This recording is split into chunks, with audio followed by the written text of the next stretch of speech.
합니다. 근데 그 시기에 우리 한중일이 굉장히 혼란했어요. 고려도 망해가고 중국의 원나라도 망해가고 일본도 막부가 망해가던 시기였습니다. 그래서 명나라가 이 말이에요. 명나라가 원나라 때 우리 땅이었던 쌍성 총관부를 주라고 합니다. 하지만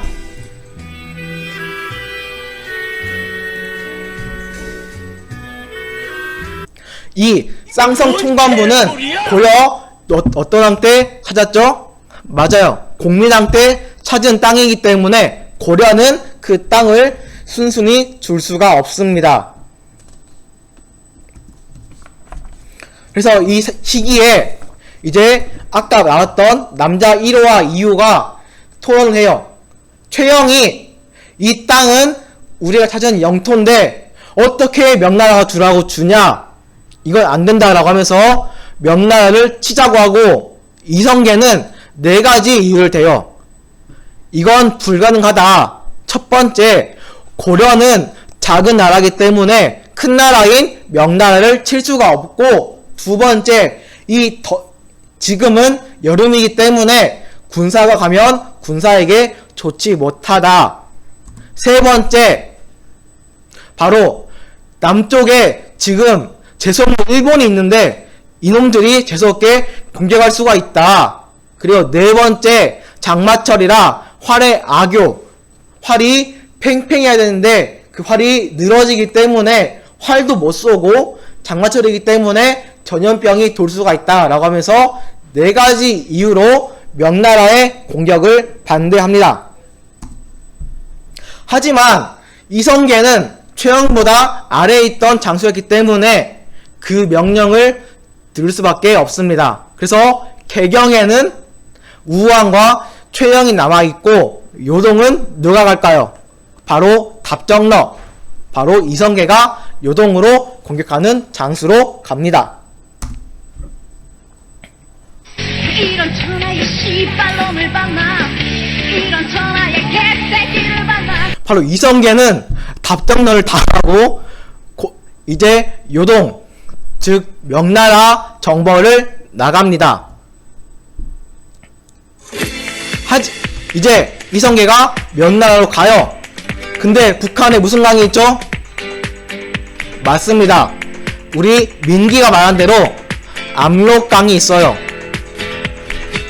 근데 그 압록강 사이에 위화도라는 섬이 있는데 그 섬을 돌아가지고 우리 고려의 수도인 개경으로 향합니다. 지도에 보면은 올라갔다가 다시 내려오죠. 누구를 죽이러 갈까요? 바로 최영과 우왕을 죽이려고 군사를 돌립니다. 그래서 이제 정도전과 이성계가 군대도 장악하고 정치도 장악하면서 점점 힘을 키워나갑니다. 이제 힘을 키워나간 두 세력이 군사랑 정치는 먹었으니까 이제 돈, 경제도 먹어야지 힘이 더 강해집니다. 그래서 정도전이 속한 급진사대부 쪽은 원래 갖고 있던 검세조의 땅이었던 사전을 없애고 계민수전, 즉 백성 한 명 한 명에게 땅을 주자라고 주장합니다. 하지만 신진사대부 중에 조금 부유한 층에 속했던 온건사대부는 사전을 없애지 말고 개혁하고 일전일주, 즉 한 땅에는 한 주인만 둬서 개혁하자라고 주장을 해요. 하지만 정몽주의 주장은 조금 힘든 상황이었습니다. 바로 고려는 이 만화를 보게 되면 이 농부가 10가마니를 수확해요. 근데 원래 고려 세율은 10분의 1을 국가에 세금으로 냅니다. 그렇기 때문에 먼저 10개 중에 10분의 1인 한 가마를 국가, 즉 현직 관리에게 한 가마를 냅니다. 근데 또 어이없이 전직 관리가 나도 관리라고 하면서 10분의 1을 주래요. 그래서 지금 뺏긴 게 2가마입니다. 근데 또 어이없이 그 사망한 전직 관리의 가족들도 주라고 해요. 왜냐면은 이 권리를 전직 관리가 불법적으로 자기 가족한테 세습했기 때문이에요. 근데 또 여기에다가 덧붙여가지고 권문세족이 나타나가지고 원래 너희 땅은 우리 조상님이 하던 땅이다. 그렇기 때문에 그 땅은 우리 땅이니까 나한테 줘. 라고 하면서 엄청난 수탈을 당하는 시기가 바로 고려 후기부터 말까지의 상황입니다. 백성은 자기 수확한 양의 절반 이상을 뺏겨요. 바로 이렇게 그 권리가 불법적으로 세습된 토지가 사전이라는 토지예요. 근데 이 사전을 아까 정조전은 없애버리자 라고 했고 정몽주는 부유한 측면이기 때문에 이걸 개혁하자 라고 한 거예요.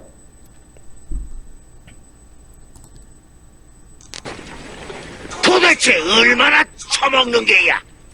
돼지 같은 놈. 권문세족은 엄청나게 많이 처먹기 위해서 이걸 많이 갖고 있었습니다. 그래서 신진사대부가 이걸 개혁하려고 하는데 그 안에서도 두 입장이 나오게 된 거죠. 이 상황에서 이제 이성계는 이걸 다 태워버리고 이제 백성들이 어떤 관리들에게 주는 게 아니라 딱 10분의 1만 국가에 내도록 만듭니다. 바로 이게 정조전이 실시했던 제도인 과전법이라는 제도입니다. 우리 민기가 또 과전법이라고 말하면서 이 제도를 잘 알고 있는 것 같습니다. 근데 이 상황에 이성계가 낙마를 하는 사건이 나타납니다. 그러면 이걸 누가 좋아할까요? 그렇죠. 반대 진영에 있던 정몽주가 굉장히 좋아해요.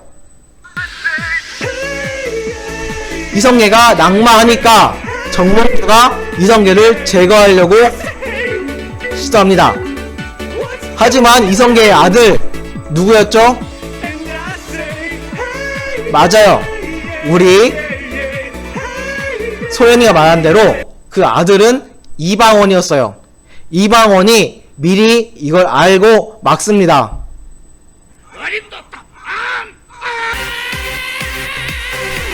그래서 정몽주는 이성계 제거에 실패하게 되고 나중에 이방원이 정몽주를 초대합니다. 왜냐면은 이성계는 정몽주까지 껴안아서 새로운 국가를 건설하기 위해서 생각했기 때문이에요. 그래서 어떻게든 정몽주를 내 편을 만들어야지 더 편했기 때문이죠. 그래서 자기 아들을 통해서 정몽주를 끌어들이라고 명령을 합니다. 근데 이 시기에 정몽주랑 이방원이 만나가지고 했던 시가 있어요. 함께 봐보도록 하겠습니다. 백성들에겐 이런들 어떠하며 저런들 무슨 상관이겠습니까? 보원 선생께서 사직을 지키든 선봉 스승님께서 건국을 하든 그들에겐 아무런 상관이 없습니다.